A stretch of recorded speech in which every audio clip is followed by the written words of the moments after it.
He installed the camera to catch the cat. What it caught was his wife, standing over him every night, eyes wide, unblinking, for hours. She never remembered, but the footage never lied. Until the footage started lying. Welcome to Paranormal Archives, where the tapes don't blink. Hit subscribe and turn on notifications, because tonight she's watching you too. Title card slams in with distorted lullaby sting. What's up, archivists? If you're new here, I'm Jax, keeper of the tapes no one else will touch. Tonight's file was mailed to us anonymously in a shoebox labeled "Do Not Sleep." Inside, 47 micro SD cards, a cracked Wyze cam, and a single post-it that says, "She still records. Burn after viewing." We didn't burn it. We digitized it. And what you're about to hear is the full 37-night descent of a marriage into something that used to be human. Grab headphones, kill the lights, and whatever you do, don't pause at 3:11 a.m. Let's roll the tape. Screen fades to night vision bedroom. Static crackle. I married Sarah on a dare. Not the kind that ends in regret. More like fate laughing in your face. We met at 2:17 a.m. in a 24-hour diner off I-95, both soaked from a thunderstorm that had no business in July. She was sketching a woman with half her face in shadow. I was pretending to read a book I'd already finished. When the power flickered, her pencil stopped. She looked up. I looked up. The lights came back. She smiled like she'd been waiting for me her whole life. 3 months later, we were married in her grandmother's backyard. No guests, just a judge, cheap champagne, and the cat, Mr. Whiskers, who refused to sit still for photos. Sarah said she didn't need a crowd. "I just need you," she whispered. I believed her. We bought the house on Maple Lane because it was cheap, quiet, and had a porch swing that creaked like it had stories. 2 bedrooms, 1 bath, a basement that smelled like wet stone. The realtor called it cozy. Sarah called it ours. I called it home the first night we slept there, her head on my chest, the cat curled at our feet. The first odd thing happened 6 weeks in. I woke at 3:04 a.m. to the sound of breathing. Not mine. Not the cat's. It was close. Too close. Like someone hovering an inch from my face. I opened my eyes. Nothing. Just darkness, and the red glow of the alarm clock. Sarah was beside me, turned away, her back rising and falling in perfect rhythm. I told myself it was a dream. I rolled over. The breathing stopped. But it happened again the next night. And the next. By the end of the month, I was drained. Like someone had siphoned the color out of me while I slept. Sarah noticed. "You look like death," she said, touching my cheek. Her fingers were ice. "Are you sick?" I told her about the breathing. She laughed. "It's the house settling, old pipes, or Mr. Whiskers snoring. But the cat slept at the foot of the bed. I'd seen him." I started staying up late, pretending to work on my laptop in the living room. Sarah would kiss my forehead and go to bed alone. I'd wait until the house went quiet, then creep upstairs. Every time she was asleep. Peaceful. Perfect. Until the night I installed the camera. It was a cheap Wyze cam I'd bought for package thieves. I set it up in the corner of the bedroom, angled toward the bed. Told Sarah it was for the cat. He'd been knocking things off the dresser. She rolled her eyes but didn't argue. That night, I kissed her goodnight and pretended to fall asleep. Waited. Listened. At 2:58 a.m., the breathing started again. Close. Wet. Right above my face. I didn't move. At 3:11 a.m., the bed creaked. I opened my eyes a slit. Sarah was sitting up. Not slowly, like someone waking. Instantly, like a switch flipped.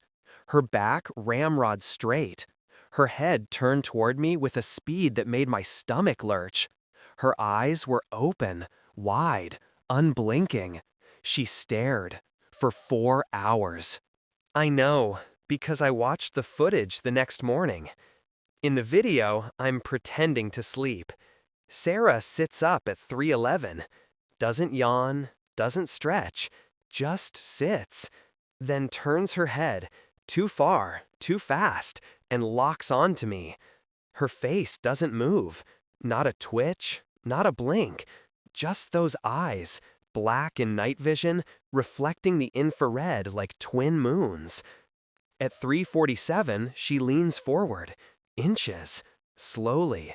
Her mouth opens, not wide, just enough to show teeth. She stays like that until 6:58 a.m. Then, as sunlight creeps through the curtains, she lies back down, turns away, sleeps. I played it back 3 times. My hands shook so bad I dropped the phone. When Sarah woke up, she stretched and smiled. "Morning, babe. Sleep okay?" I said yes. I lied. The second night, I stayed awake, hid in the closet with the door cracked. The camera rolled. 3:11 a.m. She sat up, turned, stared. But this time, she whispered. I couldn't hear it through the closet door, but the camera caught it. I lip-read later. I see you. Over and over. A loop. I see you. I see you. I see you. At 4:22, she stood, walked to my side of the bed, knelt, her face inches from mine. Her breath fogged the lens when she leaned over me. She stayed there until dawn. When she woke up, she had no memory. "Why are you looking at me like that?" she asked. I showed her the footage. She laughed. Nervous. "That's not me. It's glitchy. Deep fake or something." "It's time-stamped, Sarah. It's you." She went pale.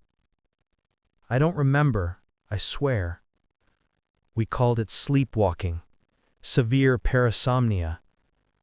Booked a sleep study. But the study was 3 weeks away. Night 3. I couldn't take it. I slept on the couch. The camera stayed in the bedroom. At 3:11 a.m., the feed went black. Not static. Not disconnected. Black. Like someone pressed a finger over the lens. Then a whisper. Clear. Close. "Where are you?" I bolted upstairs. The bedroom door was open. Sarah was in bed. Alone.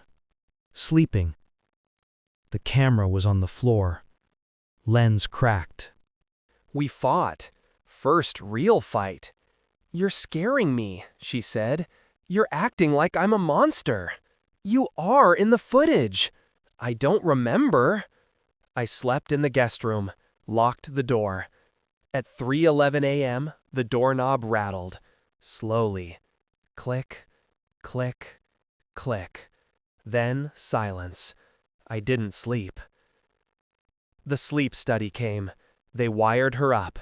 EEG, EMG, cameras. The doctor called me the next day. "She's fine," he said. "No seizures, no REM disorders. She didn't move once." "But the footage?" "Bring it in." I did. He watched, frowned, watched again. "This isn't her," he said. "Look at the gait, the posture. This person is wrong. Joints don't bend like that." I laughed, hysterical. "It's my wife." He zoomed in, paused. Her eyes. In the clinic footage, they were normal. In mine, the pupils were gone. Just white. Sarah moved out. Temporarily. Her sister's place. I stayed in the house. Alone. The camera stayed on. Night 1 without her, nothing.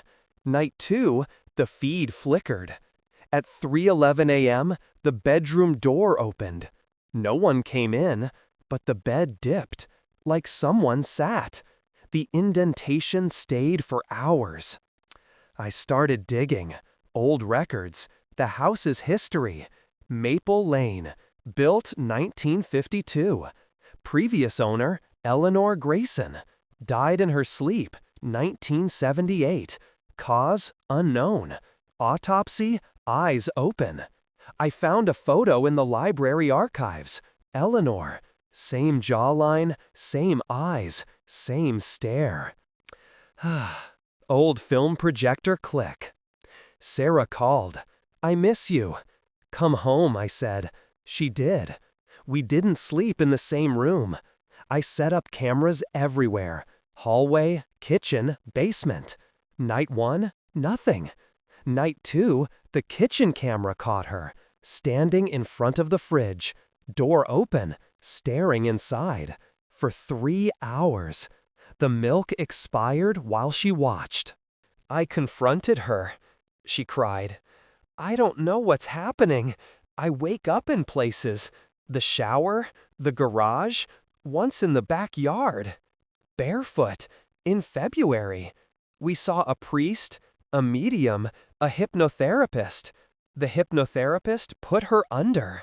Sarah's voice changed, deeper, older. She's mine now. The hypnotherapist quit. Door slam, car peel out. The footage evolved. Now, when she stood over me, she smiled. Not Sarah's smile, Eleanor's. I found the photo again. Same tilt of the lips, same dimple. I tried to leave, packed a bag. The car wouldn't start. The doors locked from the inside. The windows fogged. Words appeared. Stay. SFX, marker squeak on glass. Sarah stopped pretending. One night, I woke to her straddling my chest, hands on my throat, eyes white. You can't leave, she said. Not her voice. I fought, pushed her off, ran. She didn't chase, just watched, from every camera. I burned the footage, smashed the cameras. New ones appeared. In the walls, the ceiling, the cat's collar. Mr. Whiskers started staring too. The last night, I hadn't slept in 4 days. Sarah came into the guest room, sat on the edge of the bed, held my hand. Her eyes were normal. I'm leaving, she said, for good. I'm sorry. I begged her to stay, to fight it. She kissed my forehead. It's not me anymore. She left at dawn. I haven't seen her since. The house is quiet now, but the cameras still roll. Every night at 3:11 a.m., the bedroom feed activates. The bed is empty, but someone sits, stares, waits. Sometimes the lens fogs. A fingerprint appears. Not mine, not Sarah's. Yesterday, I got a text. Unknown number. A video. Sarah. In a motel room. Sitting on the bed. Staring at the phone. Unblinking. The timestamp? 3:11 a.m. The message? I see you. Archivists. That was file #047, The Peeking Wife. The original SD cards are locked in our vault. The house on Maple Lane? Still for sale. Price slashed. Realtor won't return our calls. We tried enhancing the final motel clip, zoomed in on Sarah's phone screen.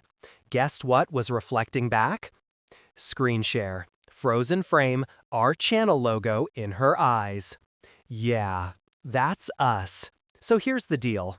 If you're watching this after 3 a.m., check your baby monitor, your ring cam, your laptop webcam, because the tape never ends. It just finds a new viewer.